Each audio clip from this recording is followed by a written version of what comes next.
It's Thursday, the 22nd of September. This is Politics Live.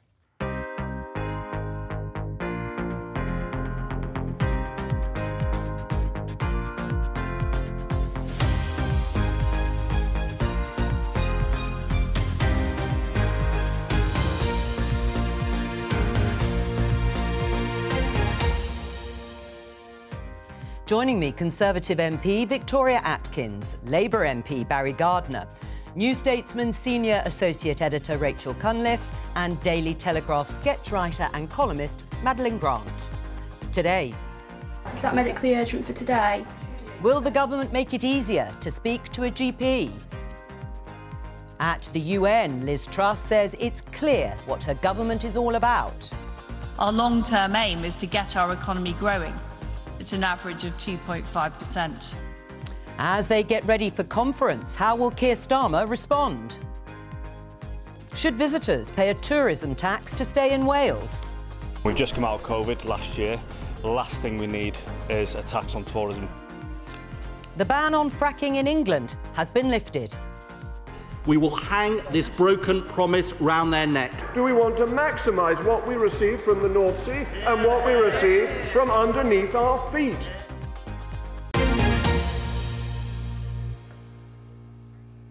More of that later on in the programme. First of all, as we come on air, we've just had this breaking news. You can see from this tweet from the BBC, interest rates have risen to 2.25%, the highest level in 14 years since 2008, as Bank of England battles soaring prices.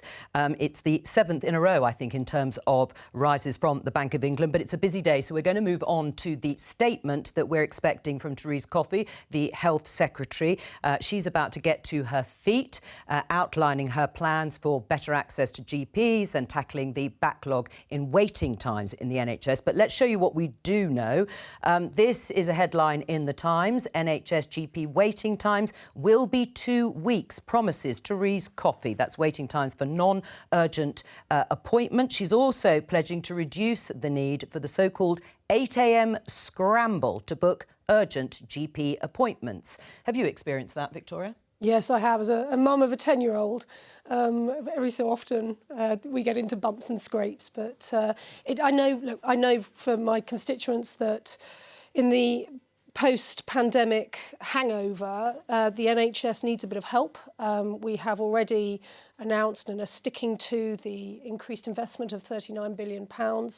But we do need to help our constituents to get access to GPs. And I think some of these measures, Theresa's been clear that it's the first step, but I do think some of these measures are a really good idea. For example, not requiring GPs to sign off repeat prescriptions in the way that Theresa's described. I think that makes a lot of sense. The 8 a.m. scramble, has that been tricky for you at times? Yes, it's more than a scramble. If you phone up, you can't even get through. Never mind get scrambled.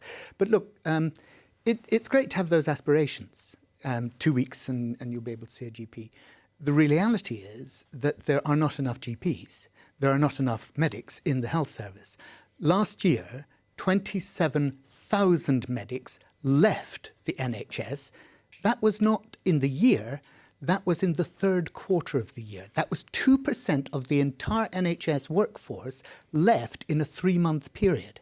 So you need to have a skills strategy, a strategy for getting the workforce that is required. 5 years ago, the government said that it was going to have 5,000 more GPs. We now have 2,000 fewer GPs than we had then. So actually we're 7,000 down on where the government promised it would already be. So it's great to have those commitments. The thing is, you need people on the ground to deliver them, and the government hasn't got a strategy for that. Madeline, your reaction, if you like, it's been likened to trying to get tickets for Glastonbury when the lines open in terms of getting a GP appointment. I think that's quite unfair on Glastonbury, actually, because you can do Glastonbury online nowadays, whereas the phone scramble is exclusively an NHS thing. But no, I agree, and I think that what we've seen shaping up is essentially a two-tier system in everything but name, where those who can afford to have been pushed into going private when they can, and those who can't are forced to kind of shift for themselves. And I think actually we need some arrangements that recognise that fact. I mean, for example, one thing that I doubt that they will propose today because it would be deeply unpopular, but proposing some kind of tax relief on private healthcare, because this is increasingly the reality for people, including not very rich people, are having to shell out because of the two-tier system. And that might also take pressure off the NHS that is being used by everybody else. So I guess, you know, let's wait and see what comes out today. But really what they have in front of them is a sort of Herculean task, and I do not envy them. Right, well, we'll talk a little bit more about what might be in that statement. Rachel, what about your experience at the sort of front line, if you like?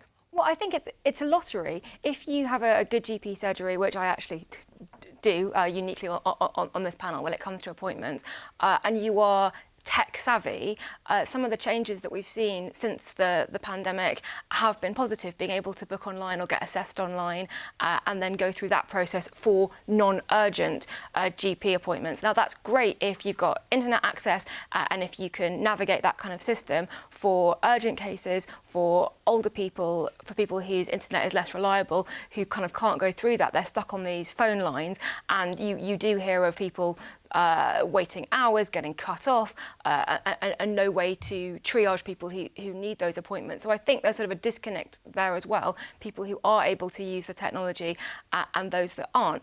I think more generally, what we're seeing and what Therese Coffey has noted with her ABCD priorities is that a lot of the issues with the health service are interlinked. If people can't get GP appointments, their conditions get worse, they turn up in A&E. If people are in hospital and are unable to be discharged because there isn't the social care provision for them, they stay in those beds and people are waiting and the ambulance times are increasing. I think that we're only realising, it seems, that the government is only realising now how all these things are interconnected and the effect it's having on the most urgent care. Well, you've all outlined, as you used the word, Herculean task ahead for the Health Secretary, Therese Coffey. Let's talk to the BBC's health editor, Hugh Pym. She is going to stand up in the next 10 minutes or so, we understand, Hugh. But tell us what you know and what we expect her to say. Well, Jo, I think there's an element of pragmatism. I'm sure that Therese Coffey's well aware that there are no easy solutions. Winter is nearly on us, and you're not going to come up with some plan that's going to make everything better immediately. But of course, expectations have been built up. Liz Truss said it was one of her top 3 priorities. For government, the NHS, and this is the first statement of intent from the new Health and Social Care Secretary, Therese Coffey. We've already had these measures for GPs, this intention or expectation, not a pledge or a target, that people will get appointments within 2 weeks who want them, or on the day if it's urgent. Just to be clear, that is an appointment at a GP practice. Could be an advanced clinical practitioner, a nurse or a physio, as well as a GP. And there's a bit more work that is going to be taken on by pharmacies to ease the pressure. But I don't think anybody thinks this is going to immediately conjure up a lot of new appointments. So crucially, we're going to be listening out shortly for what the Health and Social Care Secretary wants to do about ambulances, backlogs, care, and more on doctors. We think there could be something on doctors' pensions, some of the impediments that lead to doctors retiring early because of pension tax issues. There may be something on putting more money into social care, so NHS hospitals can discharge people into social care. That could be a restoration of money that was there before. But it's going to be fascinating to see, in the face of this extreme pressure on the NHS and predictions of a really, really difficult winter with possibly COVID and flu waves, what she's actually going to say in terms of policy for England, of course. Well, you've just mentioned then the winter that is coming, and you are saying that many of these potential improvements to GP practices may take some time to actually become established. So how bad do you think it could be this winter?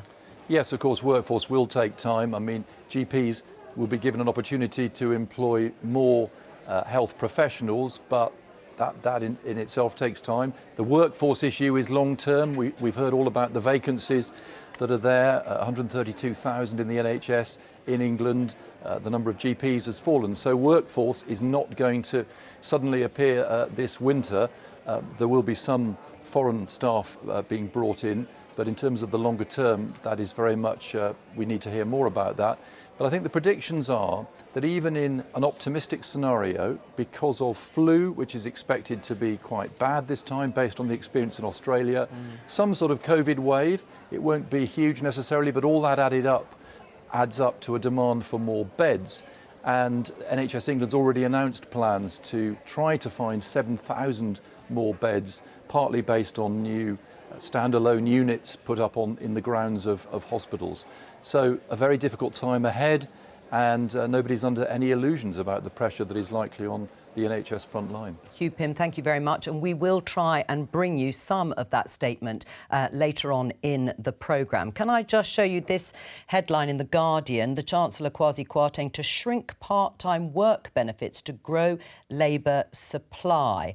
The new UK Chancellor aims to reverse inactivity in labour market, especially among over 50s. We are, of course, having a special programme tomorrow on Politics Live from 9 o'clock. Write that into your diary and get up early for the fiscal event, akin to a budget, as many journalists have called it, a mini budget, if you like. But let's concentrate on this story. Barry, first of all, the idea here, penalising, to some extent, part-time workers if they don't take more hours. Sensible or cruel? Look, I just think it's remarkable, the doublethink that the government has, because they believe that for poor people, the way to incentivise them is actually to cut their money, and yet at the other end of the scale, they believe that the way to incentivise growth in the economy is to give people more money, to tax them less. But can I, just before we move on entirely, I wanted to agree with what Maddie said, because she talked about waiting times. And I didn't expect to, Maddie, I have to be honest, I didn't expect to be in agreement with you today. But you talked about the waiting times, the record waiting times in A&E, the record waiting times for ambulances, the record waiting times in hospitals. And that was forcing people, you said, to consider this. And that's private care. I got that through my door the other day. Tired of waiting? Private investment made easy. Private treatment. Private treatment, you know, and £950 for a knee replacement, you only need to pay £293 a month. That is what is happening. You're absolutely right that people are just, they desperately, particularly at the end of their lives, you know, if you're 70, you don't want to have to wait 5 years, 10 years maybe, to get your treatment on the National Health Service. You want it now. And you then say, well, maybe I should go private. And that's the whole strategy. Well, I would say to that I think this also shows that the model that was established in 1948 when the NHS was started is no longer fit for purpose. Britain is a massive outlier in countries all over the world that have much better outcomes than us, that have a much greater mix of private and public, and they often have you will have a social health insurance system where those who cannot afford to pay are topped up by the government. But this thing of doing everything from the top down and having very little private sector involvement is, I think, an archaic system, and it's not giving decent outcomes. And I think right now we're in a situation where health policy is not reflecting the reality on the ground, and we need to get real about what's really happening. Right, are you going to get real in that sense? I presume you're not agreeing with Madeleine anymore. No, we disagree. Right, well, obviously, but according to the Institute for Fiscal Studies, though, Barry, almost half, 44% of the government's spending on day-to-day public services will be spent on health by the next election. At the end of the last Labour government, so 2009-10, that figure was around a third at 32%. Are we getting value for money from the NHS? No, we're not. And of course, the reason that we're not is that, and, you know, again, with respect to you, Maddie, what you said about we need more privatisation in the health service. No, the reason things are becoming much more expensive is because of the privatisation that we already have. The providers that are private providers who are taking profit out of the system instead of that being reinvested in it. If you look at the international comparators, actually, the UK spends per head, we are spending less than all of those other... But there are social insurance schemes, of course, and in countries like France, you pay up front and then you claim much of it back. Yeah, in different schemes. No, indeed, well, different schemes. Let me bring in Victoria. Are you in favour of more people doing what Barry just showed there, getting private treatment if they can afford it? No, look, the NHS is one of the reasons I came into politics. I use it every single day as a type 1 diabetic, so I'm absolutely committed to the NHS and it being free at the point of delivery. And indeed, we have invested in the NHS. It's why we have got this record investment this year, in addition to what chancellors over the years have been investing precisely to try to address the inevitable, I think, hangover backlogs that we have seen from the pandemic. But these problems existed before, didn't they? We have to tackle those backlogs, which is why I'm delighted that the Health Secretary has set these priorities out so clearly. APCD, backlogs is there. We will tackle them, but we will do so by working with the NHS and all of our frontline professionals who are doing a great job. We will work with them to try to ease some of these backlogs with the sorts of innovative ideas that we're seeing in these new plans. All right, let's just return to the point by Kwasi Kwarteng. Rachel, perhaps you can sort of tackle this idea. Is it a good idea to want to shrink part-time work benefits, penalise people unless they work more hours? Well, I think the vast majority of people who are on benefits would love to have a stable, well-paying job that enabled them to not be on those benefits. So I think if you're going to penalise them, you also need to look at why it is that they're not taking those additional hours. Is it because, for example, they can't get childcare provision and there's no one to look after their children? Is it because they don't have transport to access those jobs because we haven't invested in our rail infrastructure or our bus systems, or people can't afford cars? Is it because they have a health problem, to go back to the earlier topic, and they are unable to take those extra hours until their health condition gets properly treated, which may not be for months or even years? You can't force people to take more hours unless you fix those problems as well. And I think there's also an issue of how much notice people get. If you are talking about part-time work, gig economy work, there are companies that will offer more hours and you get told that morning, will you take them or not? Most people's lives don't work that way, and until you address those issues, all you're really doing is punishing the most vulnerable in society. It's not going to work, is it, Victoria? Well, first of all, I understand this is speculation. I'm told that we will wait and see what happens tomorrow. More than speculation, but all right, yeah. But we have a success story here in that we have an incredibly full employment market.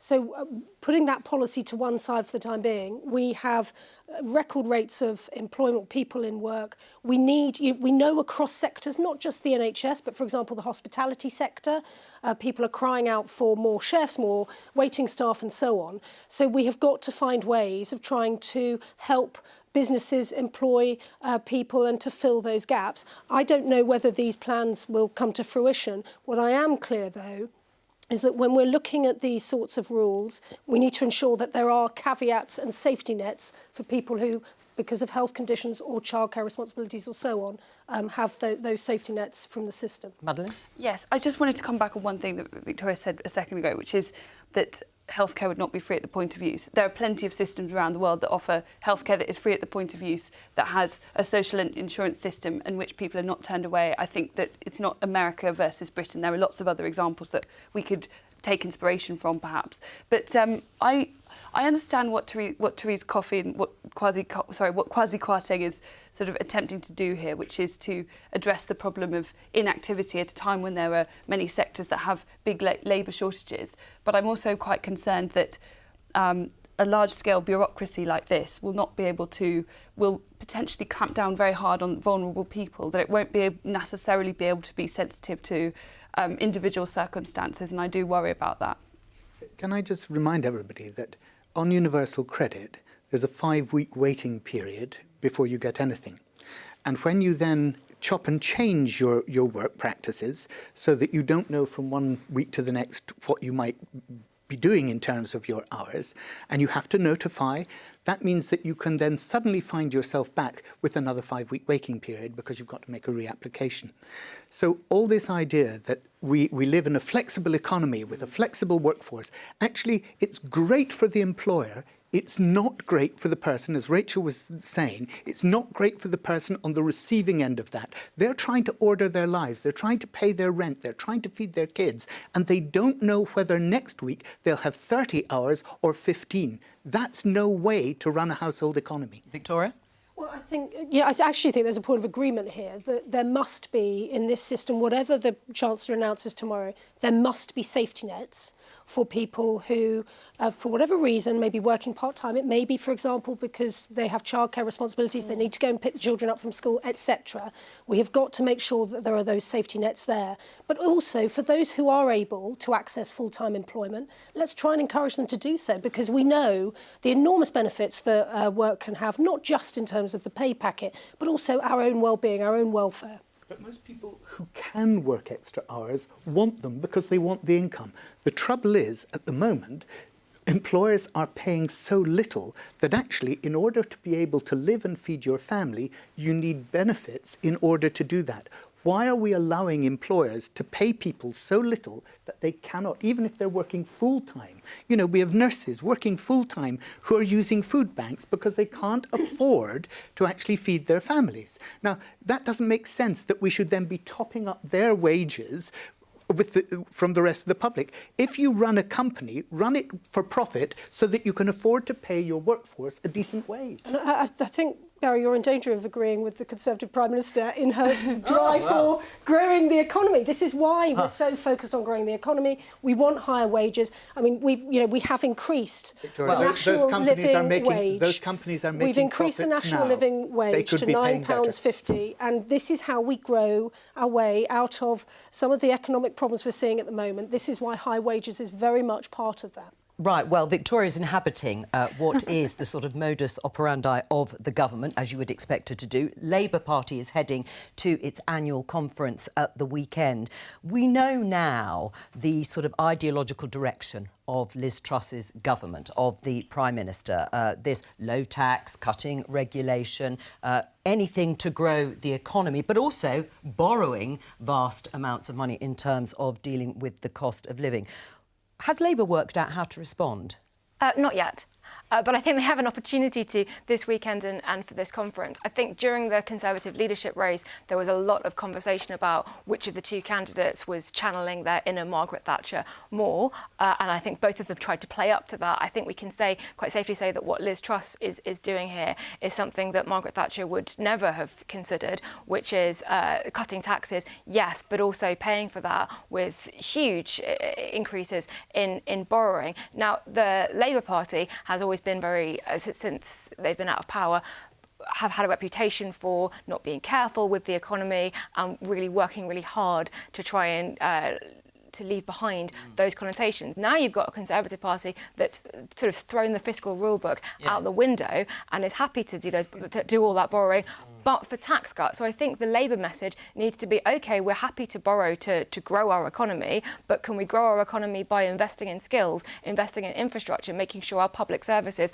aren't crumbling, rather than just giving tax cuts that overwhelmingly benefit the most wealthy in society anyway. It is interesting and difficult, potentially, for Labour. What do you make of how they've responded so far to what Rachel has just set out as the sort of economic prospectus for the Conservative government? What I find interesting, actually, is how little they have managed to dominate the agenda for quite some time. I think perhaps they have struggled to communicate their economic message, but I don't think whatever their economic message is really sinking in. I mean, there's a few headline policies that we could name, like a windfall tax, and even there's been some quite dodgy stats about exactly how much money they would make from a windfall tax on energy firms that has been put out there. They haven't, I don't think, yet developed a kind of credible alternative economic plan. And I think maybe that was during the Boris Johnson days, when there was a great deal of public anger against that specific government, and no doubt there is still a great deal of anger. But I think you could perhaps get away with not having a very developed policy of your own, gambling on the fact that there were a lot of people who were so anti the government that they would do a kind of anti-government vote. But I'm not sure. I mean, let's see what happens with Liz Truss's plan, and if it works at all in time for the next election, if there were positive things to write home about. But I think you need to be more than just the not Tory party.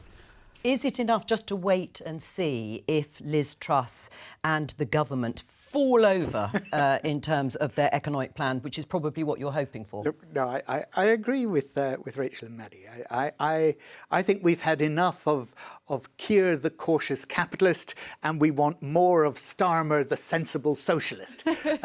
So I would like to see. Is that your slogan? I would like to see our policies developing so that we did have a much more fleshed out way of raising the funds that we know are needed within the economy. If you look at national insurance, for example, if we applied that not only to income tax, but if you applied it to landlords, for example, pay nothing on that income that they get from renting properties. From shareholdings, that's 1.25% instead of the NI at 13.25. That would raise £30 billion every year for the economy. Every year. If we were to look at making the investment on production, oil and gas producers, if that were just to go up to the global average of 71%, that would be an extra £13 billion a year from where we are even with the windfall tax. So we're way below the global average on taxing our oil and gas producers. A wealth tax, if we were to look at taxing wealth, there are ways in which we can be much more imaginative. The money is there in this country. The problem is not the growing of the economy, it's the distribution of the wealth that already exists. Was it wrong, do you think, of Liz Truss to say we shouldn't focus purely on the lens of redistribution, since Barry has brought that up? And actually, are you worried about Keir, the sensible socialist, being on the side of working families rather than bankers who are going to have the cap on their bonuses lifted, or the oil and gas producers? Well, I think there are, in fact, beginning to emerge real lines of difference between Labour and Conservative. I think Maddie and Barry, I respect enormously, but he's done probably a better job of selling Labour's policy on the economy than I think I've heard from any shadow frontbencher. But I think to get out of this, Liz has determined that the way to do this is growth. We do have to explain these policies. So tomorrow, with the statement, I am looking forward to the Chancellor explaining their thinking as to why the mooted raising of the cap on bankers' bonuses, why they consider that to be helpful to the overall economy. But I do think there is much more to be discussed and decided about, for example, infrastructure investment. In my own constituency, we have very much welcomed the levelling up agenda. I live in it's a very rural, very agricultural constituency on the East Coast. And so I will be looking, as a good constituency MP, at what the proposals are tomorrow to ensure we get growth in our local area. As we will all be doing, of course. Let me just show you this headline, BBC News. Tourism tax in Wales. Levy could apply to Welsh holidaying in Wales. Let's talk to Kevin Campbell, Plaid Cymru's member of the Senedd for Mid and West Wales. Welcome to you. So this would apply, it's a consultation at the moment, just to be clear, apply to anyone staying overnight in Wales if it was agreed to. So whether you're in a tent or in a hotel, how much do you think should be charged? Well, we don't know, which is why we are consulting. This is done across the world, and it's a norm in Europe to raise visitor levies. So we will be looking at various options and various variables in the consultation process. But in Europe, for example, it varies from 50 cents to about €3-4 a night. But there are variables even within the type of accommodation you're staying in as well. Right. I mean, you're absolutely right. I have a list of some of the places: Venice, Rome, Greece, Greece being a country rather than the city, Paris, Amsterdam, and they do all charge a varying amount. But these are cities that are overwhelmed quite often by tourists. We're talking about people perhaps walking in Snowdonia or holidaying on the West Coast, on the beaches there. Is that comparable? Well, of course it is, because we are consulting on giving local authorities the discretionary powers to introduce a visitor levy. And it's charged for overnight stays, usually. Now, there are very popular holiday hotspots in Wales. And, we have to be honest that it does take its toll on our roads, our footpaths, our beaches, and the general landscape. Now, at the moment, the burden of paying for all of that has fallen on the shoulders of local taxpayers. Now, we believe by introducing a visitor tax, then that will be shared more equally and equitably with those visitors enjoying their stay in this beautiful country of ours. Are you worried at all about the extra cost putting people off taking their holiday in Wales? There's no evidence anywhere to suggest that it is detrimental to the tourist sector. In fact, all the research shows that at worst, it's about -1%, and at best, there is no behavioural change.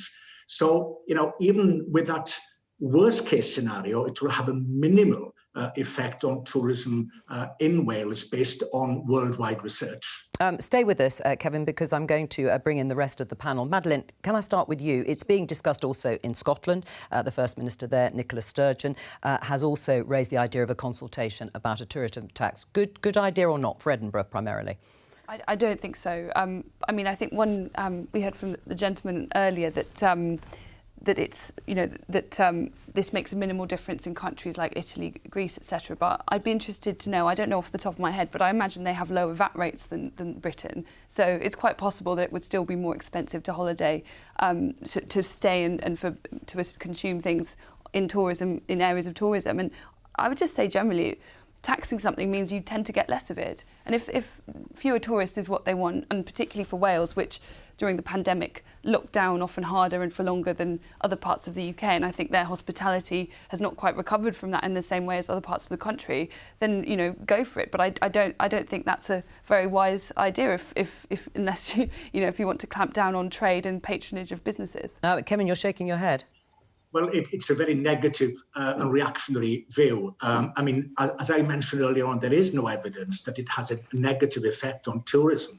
Now, I would argue it would improve the tourist experience, because the money raised, and it could be quite a substantial sum for local authorities, would be reinvested in making that tourist experience even better for people visiting Wales and other countries. As we've seen across the world, where people and countries and cities are raising this levy in order to make that visitor experience better. Madeleine? I just say the point about VAT, I'm not sure we are comparing apples and oranges, apples and apples here. I think it's great news for Cornwall or the Lake District or other parts. Lincolnshire. Or other parts of the United Kingdom. I mean, Here's the tourist board in Lincolnshire. I have been on holiday in Wales. I went camping there. It was absolutely beautiful. I hope, I'm not being too offensive to say that there are other equally beautiful parts of the United Kingdom, and I think how much holidays cost is a factor, particularly in a cost of living crisis. And if there are places that people can go that are cheaper, obviously families are going to consider that. Now, if there's going to be a tourist tax everywhere, then I think you have to look at holidays on the continent, a bit more sunshine, places that you can go that are a bit further afield, also massively increase your carbon footprint and aren't that great for sustainability. But when you start making those calculations, I think what you're essentially saying is have a second think about whether you really want to come on holiday here. And maybe the data says otherwise, but I imagine individual families and holiday makers will be taking those considerations quite seriously. I'll come back to you, Kevin, in just a moment. Would it put you off holidaying in Wales? I love Wales. I'll always come holidaying in Wales, Kevin. You can be guaranteed of that. They need more than just you, though. They need more than they? just me. Look, I believe in devolution. I think if that's what the Welsh Assembly decides it wants to do, then great. Let them try it. Let them see. They'll make their projections, and then they'll make a decision, I trust, based on local knowledge and local people saying, yeah, we think this is going to be good for us. And if it's not, locally, they'll then realise it and change it. But, I think politicians from Westminster should be pleased that Welsh politicians are saying, we want to try this, we want to do this. And then if it does work, hey, Lincolnshire, Shropshire, the rest of the country, we can all benefit from it. And you will have been the pioneers. So great. Well, I think there's another clear dividing line. Welsh Labour and Plaid want to increase taxes. The Conservatives want to lower them. I genuinely feel for the B&B owners and the hotel owners and the cafes and the restaurants in Wales, which they took one hell of a knock over the pandemic across the United Kingdom. We're just getting them back onto their feet. We're hearing, some of the pressures that the hospitality sector are facing with all of the other cost of living pressures that they are having to contend with. To have this added on top, I could imagine some of the small business owners in Wales must be thinking, goodness me, what are they trying to do to my business? But I do obviously extend a very warm welcome to anyone who would like to come to the beautiful Lincolnshire coastline or indeed the Lincolnshire Wolds. Well, very warm. Kevin, your response? You've got one supporter here. Well, that's great news. I mean, listen, we don't want to make the welcome in Wales, in any way detrimental. So we want to open our arms for people coming to Wales, but we need a sustainable tourism economy. And if I can just cite quickly, Edinburgh was mentioned earlier on. A survey by Edinburgh City Council showed that only 2% of people would not return to Edinburgh if they set or applied a tourism tax there. So clearly, there is support if it does lead to improved facilities and also activities to get more people into the beautiful parts of Wales we have. As you say, it's a consultation. How long is it lasting, just briefly? It's a 12-week consultation, 12 weeks, but okay. In order for this to become law, it might take 2 or 3 years. OK, well, look, there's something else we want to ask you, which is the petition calling for the end of the Prince of Wales title, out of respect, has gathered more than 35,000 signatures. Let me just show you this tweet from your colleague Adam Price. There will be time in due course for a public debate surrounding the title of the Prince of Wales. It is Plaid Cymru's long-held view that it should be the people's democratic right to have a final say on this matter in an independent Wales. What's your thoughts? Should it stay or go? I absolutely agree with Adam Price, and also the First Minister of Wales has called for a public debate on this. It is divisive. The announcement wasn't expected at the time it was. Yes, it was quick. And I think Wales is a different place to when the previous Prince Charles, Prince of Wales, was invested in 1969. We now have a new Senedd in Wales and have had one for 20 years. It's a democratically different place. And, when we are looking at developing a society that is more inclusive and more equitable and egalitarian, yes. I mean, the question is, do we need a monarchy at all? Well, that of course is slightly broader question. On the Prince of Wales, what's your response to a conversation? Up to Wales to decide. Yeah, look, I wouldn't want to... I'm not of Welsh heritage. I wouldn't want to get in the way of Wales having that conversation. I would just say, actually, as someone who is not born and bred Welsh, but very much respects and admires Wales as part of our United Kingdom, I very much hope that these sorts of conversations, whilst some may want to conduct them, I very much hope that we stay with what we have. I think, actually, the last couple of weeks has shown an enormous sense of unity across the United Kingdom, the respect and the love, actually, that we had for Her late Majesty, and the way in which the King has conducted himself in the midst of his grief. It gives me great hope for our monarchy, and I very much hope that we'll be able to continue and see it, really adapting to the new era ahead of us. All right, Kevin Campbell, thank you very much for joining us. There has been something of a blitz of announcements today, including lifting the moratorium on fracking, a written ministerial statement that led to an urgent question from Ed Miliband, the Shadow Energy Secretary for the Labour Party, today in the Commons about an hour or so ago. Let's just have a listen, get a flavour of that debate. I look forward to him and his colleagues explaining his charter for earthquakes to the people of Lancashire, Yorkshire, the Midlands, Sussex, Dorset, and indeed Somerset, who will be part of his dangerous experiment. Let me tell the party opposite. We will hang this broken promise round their necks in every part of the country between now and the next general election. We have, all of us, constituents with gas boilers, and we are going to have them for many years to come. Do we really want them to be dependent on strange dictatorships that wage war in this world? Or do we want to have our own security, our own supplies? Do we want to maximise what we receive from the North Sea and what we receive from underneath our feet? This seems to me, Mr. Speaker, to be just good common sense. So Jacob Rees-Mogg, the Business Secretary, responding there. How damaging is that broken promise going to be? I'll just remind you, Victoria, from the 2019 Conservative manifesto, we placed a moratorium on fracking in England with immediate effect. Having listened to local communities, we've ruled out changes to the planning system. We will not support fracking unless the science shows categorically that it can be done safely. What's changed? And I think we're due to have the report published today. Obviously, we'll see the outcome of that. Look, I think this is something that, given the reaction in the chamber to the urgent question, I do think the government needs to think about the reception that this has had. Look, we have to, I completely agree with Jacob, we have to have a form of, we have to be independent in terms of our energy supplies. Sadly, Russia has shown that But was this very, the wrong very decision quickly. to lift that ban on fracking? So I think what has remained is that it can only happen with local community consent.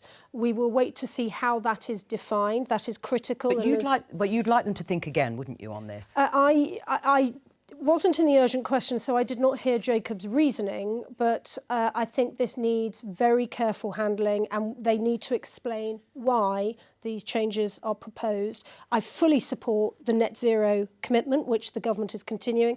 I very much support the determination to be independent by 2040 of external energy supplies. There are many, many ways we can do this, including, for example, wind, sun and so on. But I do think this needs a bit of careful thought in terms of the impact on local communities. Right, well, in terms of that careful thought, let me just show you this from Kwasi Kwarteng. Obviously, this is earlier this year. If we lifted the fracking moratorium tomorrow, it would take up to a decade to extract sufficient volumes and it would come at a high cost for communities and our precious countryside. No amount of shale gas from hundreds of wells dotted across rural England would be enough to lower the European price anytime soon. Desmond Swain, Mark Menzies, Greg Knight, just some of those Conservative MPs, like you, have scepticism about this announcement. An early mistake by Liz Truss's government. Well, the job of any constituency MP, and some of the members of Parliament you've mentioned, their constituencies, particularly Mark Menzies, for example, his constituency is very much in the middle of this debate with the fracking, drilling and so on that happened several years ago. The job of a constituency MP is to represent their constituents and to ensure those views are known. I fully respect them for doing that today. I do think this needs careful analysis because it has to be with the consent of the local community. Madeleine? Well, I would say that in terms of, I think that point at the end of the quote from Liz Truss about the science showing it to be, or the government at the last, was it the 2019 manifesto, about the science showing it? I mean, the tremors they apply a much more rigorous and lower bar for the amount of tremors and disturbance you would get to shut down activity at fracking than they do in other industries. And if those rules were applied to industries like construction, even the army, quarrying, etc., they wouldn't be able to operate. So I think you could argue that it's simply giving a level playing field to fracking and those who want to frack to enter the market in a similar way to people who are performing other kinds of industry. And that point about we don't want to do because it will take 10 years to be operating. I mean, isn't that exactly like nuclear? 10 years ago when Nick Clegg was saying, oh, it'll take 10 years, so let's not bother. There's a kind of can't do attitude. And I think it explains a lot of the mess that we're in right now. Barry? One, this is not going to reduce the cost of our energy, as the now Chancellor said earlier this year. And energy security? It's also the guy who set up Quadrilla thinks it's right. But also, in terms of the way in which fracking is used in this country, the government made a commitment that it would not do so unless it was categorically shown to be safe.